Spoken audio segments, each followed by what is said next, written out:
లేని నేలకితో ఎన్ని అబద్ధాలైనా సృష్టించవచ్చు. వాస్తవ ప్రపంచంతో సంబంధం లేకుండా ఊహల ప్రపంచంలోకి జనాన్ని తీసుకెళ్లొచ్చని పాకిస్తాన్ నిరూపించింది.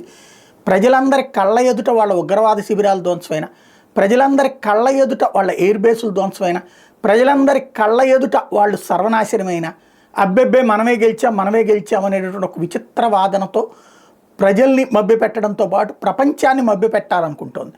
ప్రపంచానికి సీన్ అర్థమయ్యి నవ్వుకుంటోంది. ఇంత సిల్లీ దేశం ఏంట్రా, ఇంత వేస్ట్గాళ్ళు ఏంట్రా అని.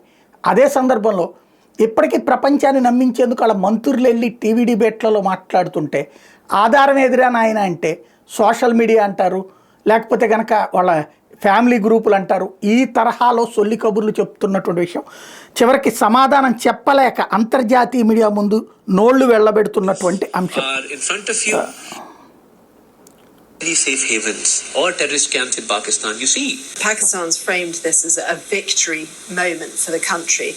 It's cost dozens of civilian lives and billions of dollars.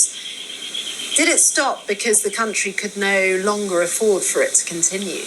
There was no problem with Pakistan continuing, but obviously a ceasefire was reached. So I think that's that. Pakistan has the upper hand. And Indian losses are in front of you. Any safe havens or terrorist camps in Pakistan. మరి గెలిచినోడు నువ్వు ఎందుకని యుద్ధం continue చేయలేదు, నీ దగ్గర ఏమీ లేదని కదా అంటే ఏదో జరిగిపోయిందని చెప్పుకొచ్చాడు. అంటే వాళ్ళు ఎంత నీచ నికృష్ట వెధవలు అన్నటువంటి విషయం మరొకసారి స్పష్టమవుతుంది.